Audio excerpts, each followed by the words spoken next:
Hey guys, Stats here. Today we're gonna be talking.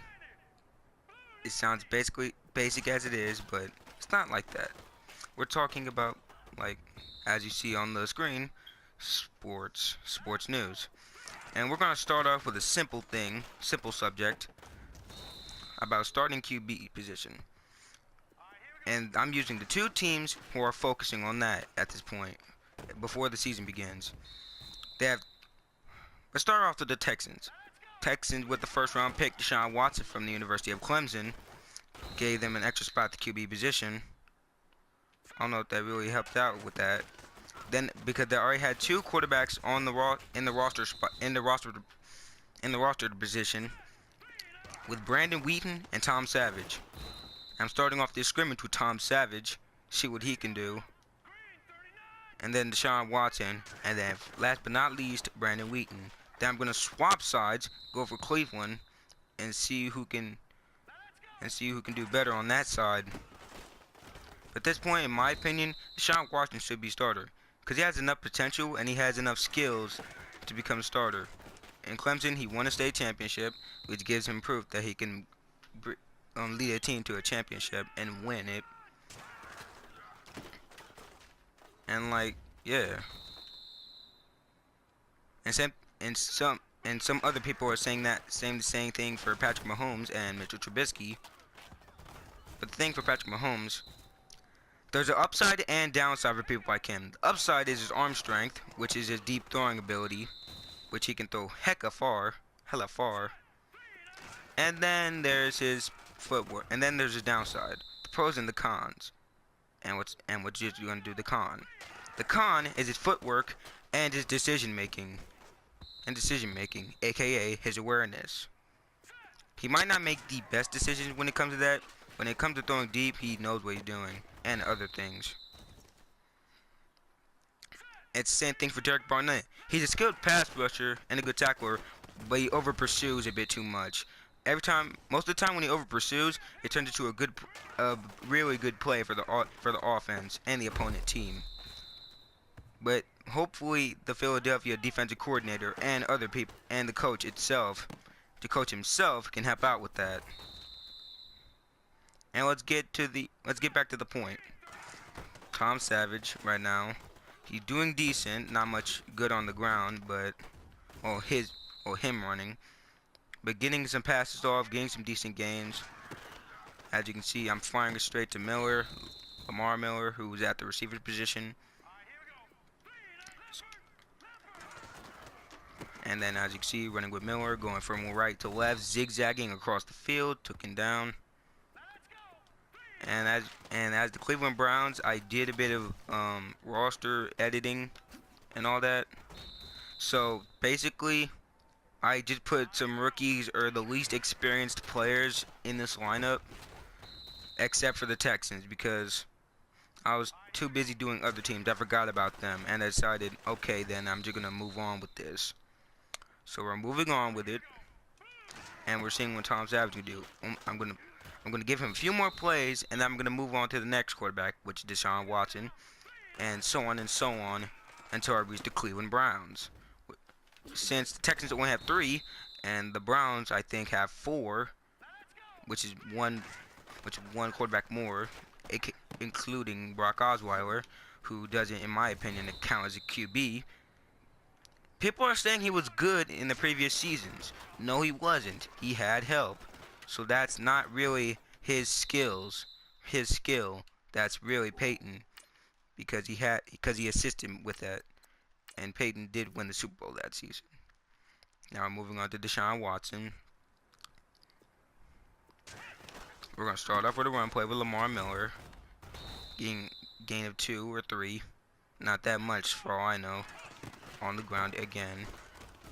At this point, I really just don't want to do any of that, like do any of the audibles, because that's not really my thing. Sometimes I just pick around the play and then go with it.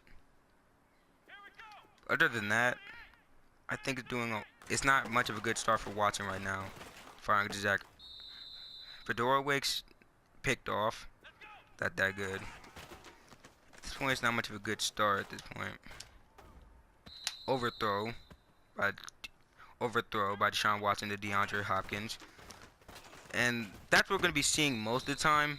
Like the Watson to Hopkins, they went to the same university. I think Hopkins left before Watson came, and that's pretty good. Braxton Miller right there with the catch. And I'm pretty sure I'm going to be seeing most likely that because they went to the same college. But I don't think that really means much to the coach or anyone else at that point. When he was drafted to the Texans in the draft, I was really not that surprised, but I was also pretty much surprised. I really wasn't expecting them to get another QB when they already had two, including Brock Osweiler, but then he was traded to the Browns in the offseason. Then they drafted him. You had three, but then, like I said, Brock Osweiler went to Cleveland, and then, yeah, they drafted Watson. I was expecting Watson to go to Cleveland or something instead of Deshaun Kaiser, but they could have gotten both, which wouldn't make much sense in my opinion, which half of my opinion and other people's opinions. If they got two quarterbacks in the draft and I don't really know where I'm going with this, but still, it'd be pretty weird for the Browns to get two QBs in the draft, which they did. Well, not necessarily. They got one last year in the season, and they got one this season in the draft. And then they got one last year, which gave them four. Including Brock Osweiler. But now at this point, that excludes Brock Osweiler because he went back to Denver. And we're gonna be doing college football as well. Speaking of college football, we might do a first half review of the Stanford versus Rice game, the Sydney Bowl first half review between Stanford and Rice. It wasn't really that good for Stanford, because they really weren't getting that many yards on the ground. They were doing all right with the passing game, but when it came to the ground, it wasn't doing that much acceptable, and it wasn't that good. When it came to Rice, they were on point with everything, especially the ground game with Nashawn Ellerbe. Ellerbe was dominating. He broke a few tackles on each drive. He at least averaged more than Cameron Scarlett and Bryce Love on the Stanford team. Glazeman also, with his first starting game, was doing all right. But like I said, they did more effective on the ground more than the passing game. Unlike Stanford, who did more on the passing game more than the ground game. Because the beginning of the game, well, kind of the beginning of the game, Chris threw it deep to Donald Stewart, who made an amazing catch. So that kind of gave me a hint about what kind of game was this going to be on the passing system, especially with Keller Christ. And I was kind of expecting the Stanford to take a big lead, like a big chunk of points against Rice, but except that's not happening, and I'm really surprised at this point. And when I release the second half, you know you're going to be pretty surprised with the after score. And which I'm not going to give any hints about, except for I might not give any statistics out for that game. But that ain't much of a hint, but I'm just going to say. Like I said, no hints about the second half, no hints about the final score. You're going to have to figure that out for yourself once I release it onto the channel. But until then, just stick with it. I'm also releasing today a video of my league for 2K, the Knicks and the Cavaliers, Cleveland Cavaliers and the New York Knicks. And that was an interesting game, especially for LeBron and others. Sorry if I don't have much to say. I'm just like, I just didn't know what to talk about today. And now we're moving on to the final QB, Brandon Wheaton. Wheaton is not most likely to start because He's only had, guess, one career start, or like a whole season to start, but he didn't average that much, honestly. Because at this point, Brandon Wheaton, I don't think will move up in the depth chart unless he really pulls something off real good in training camp and practices. But unless Tom Savage gets hurt or something like either trade, release, or injuries happen to both of the QBs in front of him, then yeah, he has a chance.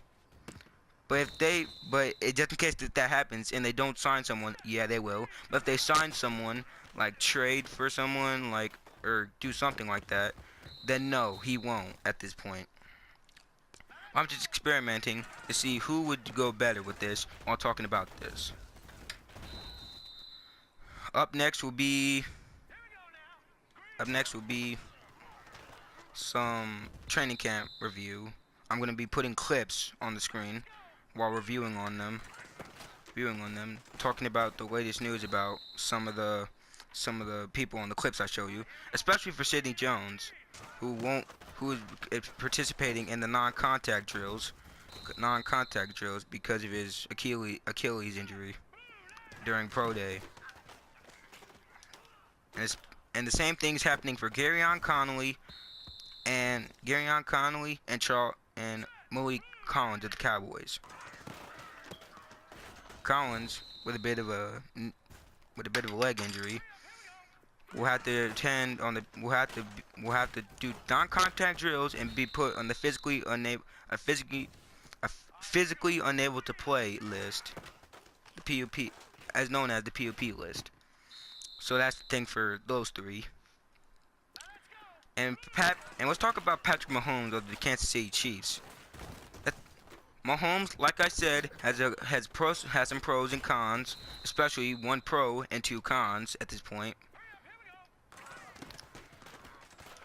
Let's talk about him. University of Texas Tech, doing alright at this point. And I'll pull up an image about him in just a second. So we'll talk about him after we do both of these scrimmages, and then we're gonna do other rookies as well, while showing and after that we're gonna be showing some training camp clips, and after that we'll get to the rookie review. But for now, I'll see you when that happens. And we're back. We're going to be starting off with DeShone Kizer, and then we'll move down from there. This is my order. First we're going to do DeShone Kizer, then Brock Osweiler, then Kevin Hogan, then finally Cody Kessler from USC. And like I said, they got a quarterback from last year. Well, two quarterbacks from last year, but one was traded from the Kansas City Chiefs to the Browns, and one came from Denver. Well, Houston/Denver, because Brock Osweiler went from Denver, then he went to Houston, then he went to Cleveland, then went back to Denver this season. So that's an interesting thing. So that's probably why they have 4 quarterbacks on their roster instead of, well, what would I expect? Well, what would I expect? 3. Because at this point, most of the teams in the league have 3 quarterbacks. Most of them, but not all of them, except for the Colts, who signed undrafted rookie quarterback at the University of Temple, Philip Walker, and I'm still working on the undrafted rookies at this right now are doing all right, especially for the Indianapolis Colts. And for some reason, if I have technical difficulties with my audio and my mic, I'm sorry. I'm sorry for that, but I don't know what's happening to my microphone, but it's just messing up at this point. Sorry if I'm using at this point too much, but I just don't know. But anyway, DeShone Kizer is not doing well at this point. Not doing well right now. he got less he got more incompletions than receptions, and he had more plays for losses, more ground game losses than for gains, except for that time by Matthew Days, who gets that touchdown, which will give them their first gain on the ground for right now on Kaiser's debut. And see, not all quarterbacks are effective on throwing on the run, even though some out of most of them are. When it comes to some rookie quarterbacks, they just can't do it. And when it comes to other quarterbacks, they can't do it either. And I'm gonna add some more training camp clips, more than the ones I have, which would be recent, than the ones I did earlier today. And yeah, right now Kaiser and the ground game isn't doing that well. Both rookies, Days and Kaiser, aren't doing much. Even though Days got a touchdown, and that won't be that much for a gain on that run game. And right now, most of the plays the Browns are running right now is a run play. Jadeveon Clowney with the huge hit stick on Deshaun Kaiser. And I'm going to switch it up a bit. Use Kevin Hogan this time. And at this point, I don't think... Oh, yeah, I released Brock Osweiler because he wasn't on the practice squad. So, and here's David Njoku for Kaiser's last play. And now Kevin Hogan subbed in. Kevin Hogan, who was drafted last season by the Chiefs, who was traded to the Browns as his first play is an incompletion, broken up by Kareem Jackson, intended for Ricardo Lewis. Going for Lewis again. It bounces off his back and ends up in incompletion. I'm wondering how he did not catch that, even though he should have turned around. And under pressure and on the run, not much of a good pass. And not much of a good combination if you're running, and took it down by Pleasant,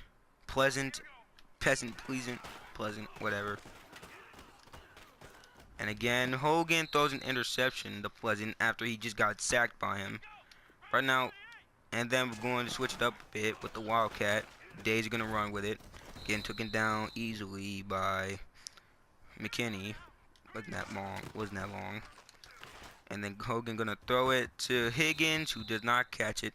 The pass was intended for T. Higgins. There were like 4 people on him, and he could not catch it. And he sacked that time by J.J. Watt. And we're probably gonna be seeing that most likely for most of the season, because that's what he does. He destroys. And hold on. Sorry for that. My controller kind of messed up for a bit. So, and not even close to under pressure. Overthrows David Njoku. David Njoku, who I think is a very athletic tight end in the draft, the most athletic in the draft, in front of Jake Butt and other tight ends. And I have a feeling he will do well in the NFL, like others, especially Jake Butt, who I guess will move up in the depth chart with his skill, with his work in the training camps, especially from Patrick Mahomes, which he just did move up in the depth chart. I will show you in a little, or I might show you in the next news report. But for now, I'm just gonna continue with this. And Kevin Hogan would have his last play after I just said this right now. Last but not least, Cody Kessler. After this play, and it's going to be on the ground, but Matthew Days took him down by Watt. That is Kevin Hogan's last play. And I'm moving on to Cody Kessler, who might be starter for this season. Going to fire it, an easy interception straight to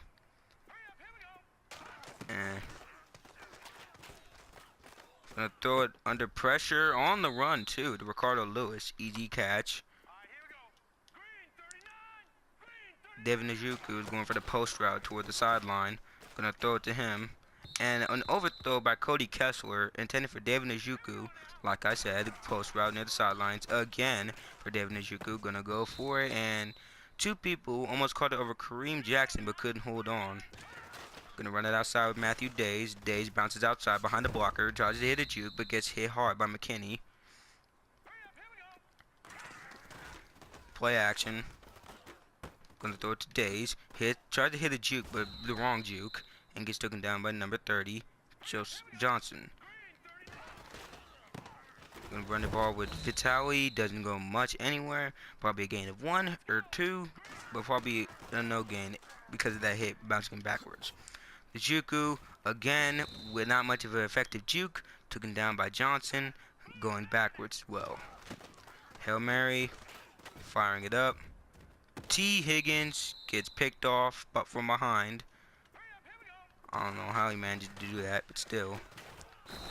Under pressure, taken down by Pleasant. Right now, neither of the Browns quarterbacks are doing well right now. Gonna throw it to Njoku. Njoku tried to hit a juke. 2 people did not fall for it and went in for the tackle. Run the ball, Matthew Days. Days somehow, I don't know, an animation kind of messed him up and he got hit from the side by a guy. And Days, once again, they're not falling for the Wildcat. Doesn't do that much effective. And we're gonna run Kessler. Gets taken down by his own lineman. Just falls. We're gonna run the ball Matthew Days. Days with no gain. Got stuck on a lineman. Then got taken down by Pleasant. Slant. Quick slant. Watt in the sack. Dude, most of these plays are the Texans' good plays more than.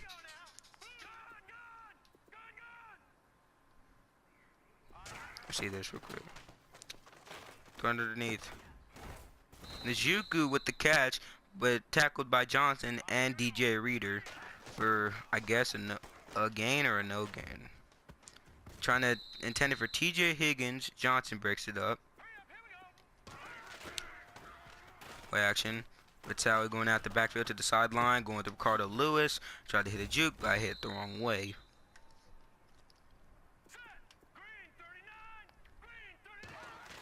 And then Kessler might be his last play, but I'm just going to add one more because of that.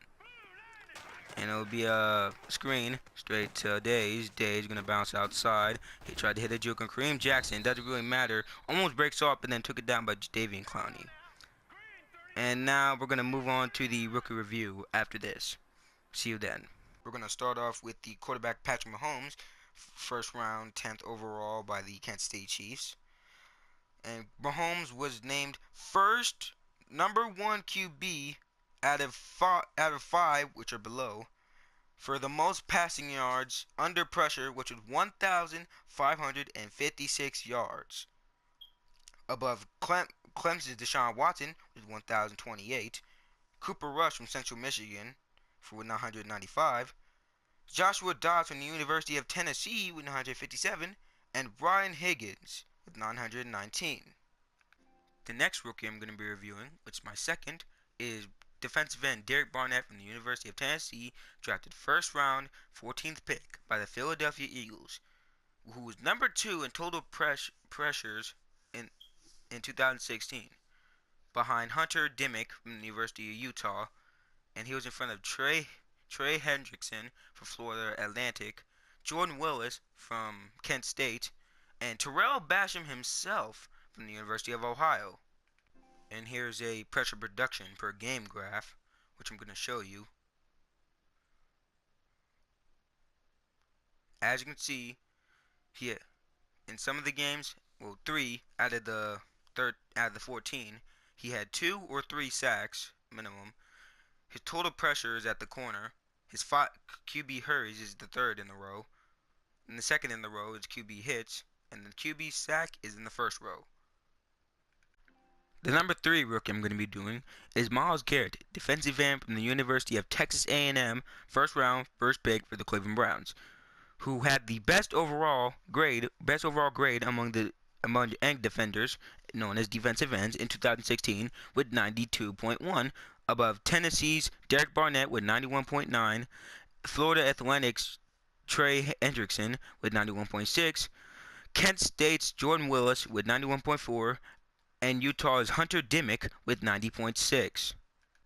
The 4th rookie I'm going to be reviewing is Dalvin Cook, running back from the University of Florida State, second round running back, 41 overall by the Minnesota Vikings, who ranked second in yards after contact per attempt behind Terrion Gibson. He leads second with 4.2 above Justin Davis from South Carolina, Aaron Jones with 4.0, James Flanders with 3.9, and class average with other HBs. That's all the rookies are going to be doing or reviewing for now. And now what's upcoming is the training camp clips. Let's feast our eyes on running back Donnell Pumphrey Jr. from the University of San Diego State, drafted 4th round this year by the Philadelphia Eagles. During the Eagles training camp, we've noticed some things. We noticed that Sidney Jones, obviously, is taking non-contact drills because of his Achilles injuries, due to his Achilles injury in his pro day. And as you can see, we're going to be reviewing other rookies, and as you can see right there, Sidney Jones doing non-contact drills, putting coverage on someone else, just doing what he does most times without any contact or any attempts. Derek Barnett as well, as we said, over pursuing problem. Hopefully the Eagles defensive coordinator and coach can fix that, which they might. And right now it's just a block shedding drill right now. And at this point, I think the Eagles are going to do very fine this season, except for the point where they can get better on the defensive side with their rookies. And now we move on to the Cowboys side. In Dallas, Texas, we get the review of the rookies on their side, including Taco Charlton, and as you can see, we have Malik Collins, who's going to be on the physically unable to play list with a knee resulted injury, who is also resulting in the block shedding list with that nice block by Ezekiel Elliott. That was kind of a huge hit. And we have a look at Looney, who's not much of a rookie, but that nice block, which led to a cut by Ezekiel Elliott. And we're going to be reviewing other rookies, or other players who aren't rookies, but is their second season or more, including Rico Gathers and others.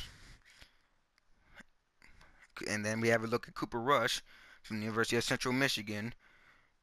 And my opinion about him being undrafted is very questionable. And also, Alfred Morris in the backfield wearing the new helmet type. And also, yeah. So that's all for the training camp clips. I'll probably add more. And now we're moving on to the next section. See you when that happens. Honestly, in this game, I thought both teams got their fair share of good drives. But mostly when it came to Rice, they got most of the good plays on the ground more than on the passing game. And but it's the opposite thing for Stanford. They had more luck on the pass game more than the run game. They barely got a single yard off with Bryce Love, and they only got one touchdown from Cameron Scarlett, which it wasn't even a run play. It was a pass play. So they barely got any yards or any touchdowns on the ground. They did more passing than running, but I think Stanford had their fair share on both plays. When it came to Rice, they just mostly ran the ball more than played the passing game. And when it came to that, they really did effective with Nashawn Ellerby and sometimes Aston Walter, who was still a running back, but they transferred him to fullback. And honestly, this half was amazing for Rice, but barely for Stanford, as they lost their kick returner, Thomas, in the beginning of the game. Then after that, they start off with an incompletion, and then they continue on from there. And this would make, and at that point, at first, I thought they had one less receiver on the thing, but it didn't really matter for them. But honestly, after that incompletion, that big pass to Donald Stewart, that really got me hyped up for Stanford. Because I know I'm going to be seeing that most of the time during the season, but not necessarily because Keller Christ, because most of the time when they passed this game, it was either an incompletion or it either became picked off. Most of the time it was an incompletion. And sometimes their passes won't work, but other times it's just luck, which was the second play. And Stanford with number 14 right now. I think they should have had a better chance than Rice with coming up with lead. But at this point, they just didn't come up with it, and they're not even going to get close to it at this right now. And like I said, Stanford should have a big lead for plays like this. A big dart straight to Donald Stewart, kind of barely covered for 39 yards, 1 for 2, 39-yard reception for Donald Stewart, first catch of the game.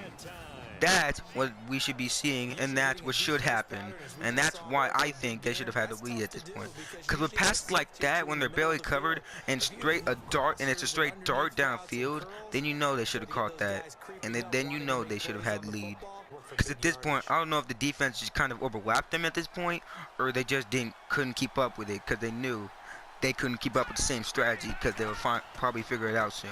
Like I said, barely any yards on the ground. Bryce Love's first run, negative 3 yards on his first rush. Took it down by Ogletree. So like I said, most of this half, when they ran on the ground, it didn't go that well. Either they went backwards or they didn't gain a single yard.